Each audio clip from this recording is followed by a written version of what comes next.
Hello YouTube, welcome back to the channel. For the first time ever, we have Chelsea joining us. Hello. And we just spent the entire weekend at the wet spot.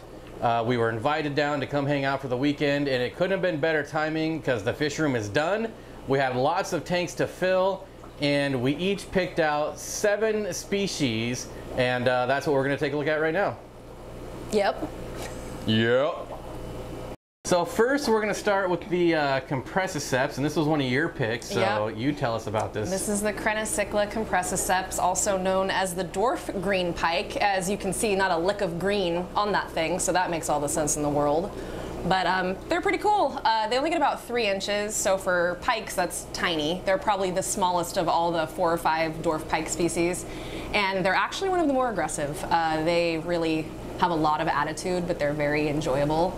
And if you want to try and breed them, there's been very few successful breeding attempts in captivity, but if you do want to breed them, you need to have target fish because they will, both male and females, they'll go after each other constantly.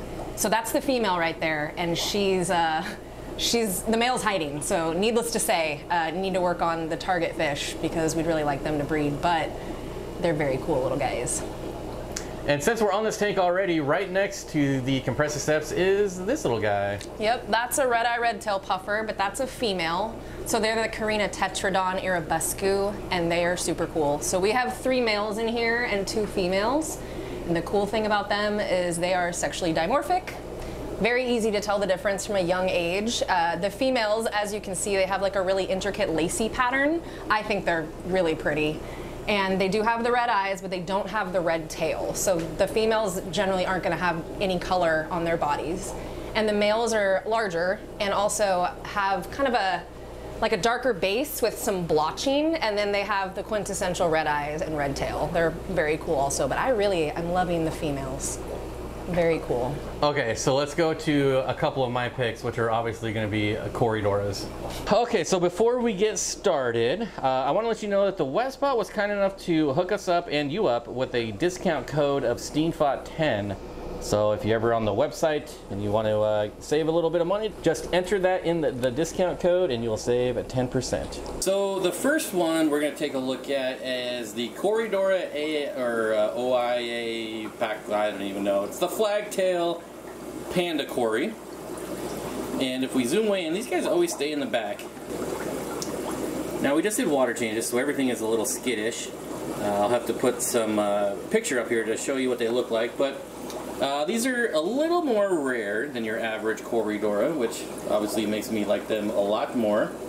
They're from French Guiana, and they're actually in the same waterway as Corydora condiscipulus, which I'm pretty sure I butchered that.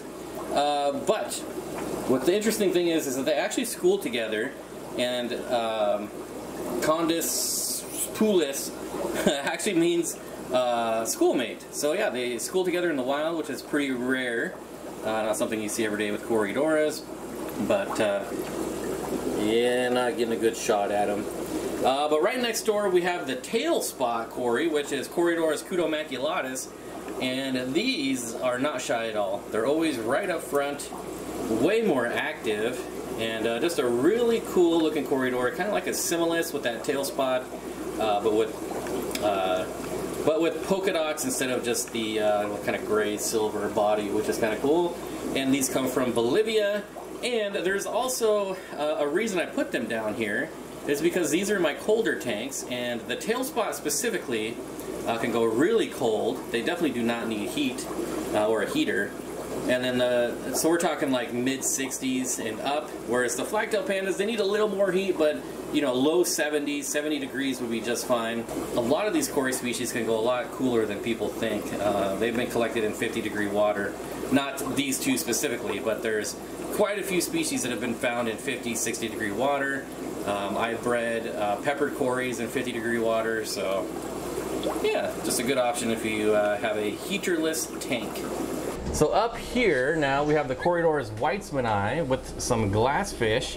But the interesting thing about these were first collected in the 60s, but when the guy was making his journal entry, he entered the wrong location and they weren't discovered again until the early 2000s. So they've only been in the hobby for a couple decades, and you can tell they're also called the two-saddled Cory because of the black spots on them. You could even say, well, why isn't a tri-saddled? Because there's 3 black spots, but you know, normally we ignore the black spot on the eyes, I guess. So there you go. Corydoras Weitzmaneye. Super excited to have these. These have been on my bucket list for quite some time. And again, the water's really cloudy because we just did water changes. So I apologize.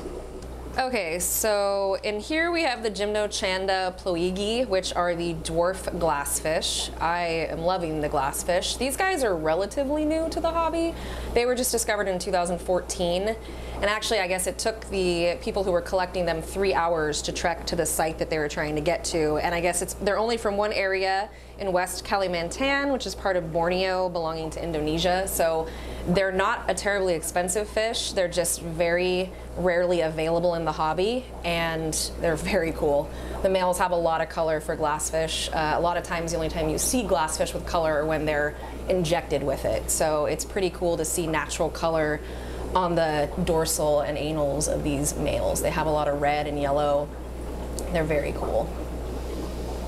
So these are the Nanostomus marginatus. They're the dwarf pencilfish, and I will always sing pencilfish's praises. They're amazing fish. They're great alternatives to tetras, and pencilfish are actually the perfect dithers for opistos. As you can see, that's what we have in here with the pencilfish, and it really does help them to feel more confident. I see that it goes both ways. The pencilfish feel better, the opistos feel better, so it's really symbiotic. It's nice to find fish that live like that together. And these guys are just super cool. They're actually really reminiscent, I think, of the female red arc pencils. So the males get a lot of color, and they do have a tendency to kind of, I get confused at times, but they're very cool fish, very peaceful. Definitely good dither fish for the little tiny cichlids like the opistos. So they're dwarf. Do you know the max size? Yeah, they right under an inch. Barely so like an inch. 3/4 to an inch. Yep, 3/4 to an inch. Super small. So definitely comfortable in like a 10 to 20 gallon forever. So these guys in here are the Nematobrychon palmeri, which is just an emperor tetra.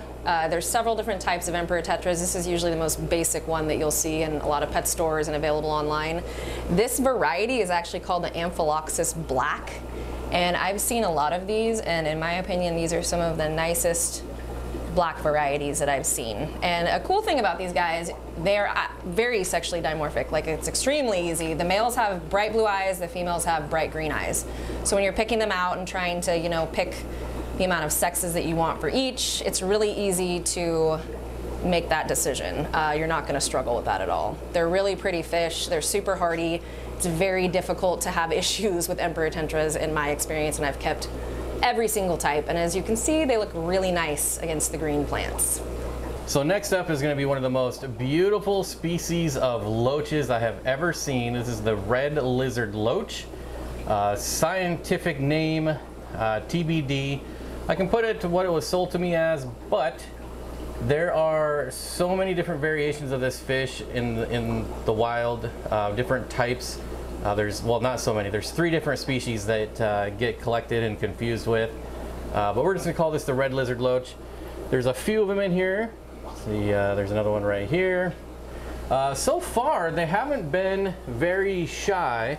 Now, they're diurnal, but more nocturnal, so you see them more at night, definitely. But so far have been super peaceful. They're in here with spined loaches and a dwarf cichlid from West Africa that I can't remember. And if we look at this right here, we're going to see one more fish. Where is it? I can see it in person, but oh, right here. Right here is this little mystery eel that we picked up. There's his tail. Do you have anything that you can tell us about this? So it's a spiny eel. It's supposed to come from the Democratic Republic of the Congo. It's called a leopard spiny eel.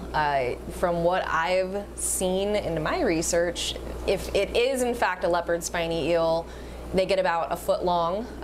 They're not terribly large, like for eel standards, that's not terrible. But there's not much else known about them because, like a lot of the fish from that area, they're just not collected often. So we actually got them from a group, and the group, in my opinion, looked very different from this one. So we'll have to see what happens as it gets bigger, but I'm pretty excited because I love a spiny eel and any West African fish. It's a great combo. You see his head poking out. I know. And his tail sticking up. That's awesome. We're not going to disturb them because they're still getting settled in. And again, we just did a water change, so they're already kind of disturbed. And then also in here, there's a group of spined loaches, which are the coolest loaches ever, but they hardly ever come out during the day. And by that I mean they're burrowed in the sand. If I can get some B-roll, I'll put it up, and I'll show you a picture as well. Not much to say about the spined loach. They do come from France though, and I don't know why I found that interesting, but I do. So there you go. I don't know that I've ever owned fish that came from France, and maybe that's why I find it interesting. But yeah, we're not going to see them, and I'm not going to disturb them. But I'll pull up some photos for you. That cichlid is the Weitzmaneye rubolireatus. That's what it is. Yeah, something like that.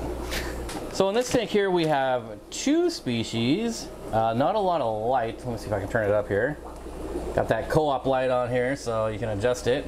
Shout out Aquarium Co-op. But anyways.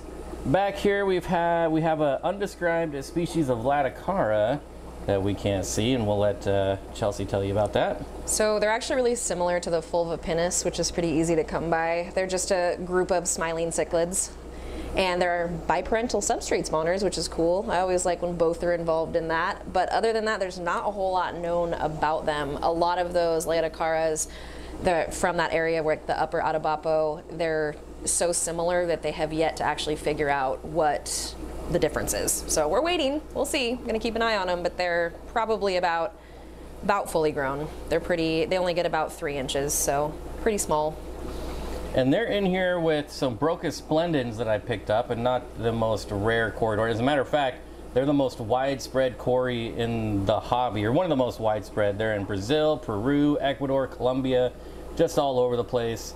And I just really love them. They're nice and green. They're huge. Not as big as like a multiradiatus, but you can see how big they are. They're really good for bigger cichlids. They can stand up to a little bit of beating. So if you have some Central or South American cichlids that are maybe a little larger and a little more aggressive, these would be a good one for you.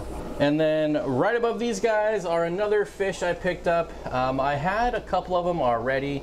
That's the Corydoras Virginia. Of course, there's a lot of fish in here, and those are the only ones we don't see right now. They're in here with T-bar cichlids. There's one right there. I've always loved these guys. They're actually named after Virginia Schwartz, and you don't know who she is, but I guarantee you know her husband. Well, not directly. Her husband is Adolphe Schwartz. He's a pretty famous fish exporter. And if you don't recognize the name, you should, because there's 2 Corydoras named after him. Corydoras Adolphe and Corydoras Schwartzi. So there you go. Just a nice, I won't say plain, it's got a nice black vertical stripe on it, but I don't know, I just really love these guys, and I can't wait to get them spawning. So this is Lamprologisttiggerpictillus, and it is actually a very new fish. It was actually discovered in 2011, but not a lot was known about it, and I don't think it was officially described until the last few years. So it's an interesting little fish, as you can see, and it's known from fewer than 5 locations in the Congo River system by the Nkisi River and the Inga Rapids. So I looked quite a bit because I love those West Africans, but there is very little information about these guys. So I'm looking forward to keeping them myself and seeing what they're like. But what they kind of remind me of are like Weitzmaneye and maybe like a buffalo head, like a combination of the two. I don't know, they kind of sit on the bottom and move around in a very similar way. So we'll just have to see how these guys behave, but they don't come out a whole lot. So it's nice to see them. Nice to see one right now. Oh, we got, I think, the female crawling along the back wall.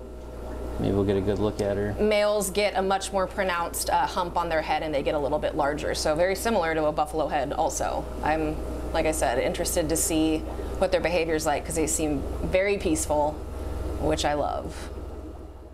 All right, so there you have it, just a quick update on what we got. There's so much more to come. We did a full store tour of the wet spot, which is around 800 aquariums. A lot of people don't know that they actually have a second facility for their quarantine and breeding area, which is way bigger. 1,500, 2,000 aquariums, I don't even know. That's going to be a good one. So stick around, subscribe if you're not, and don't forget, code is Steenfott10 at thewetspot.tropicalfish.com for 10% off. And welcome Chelsea, and we'll see you on the next one. Go buy fish.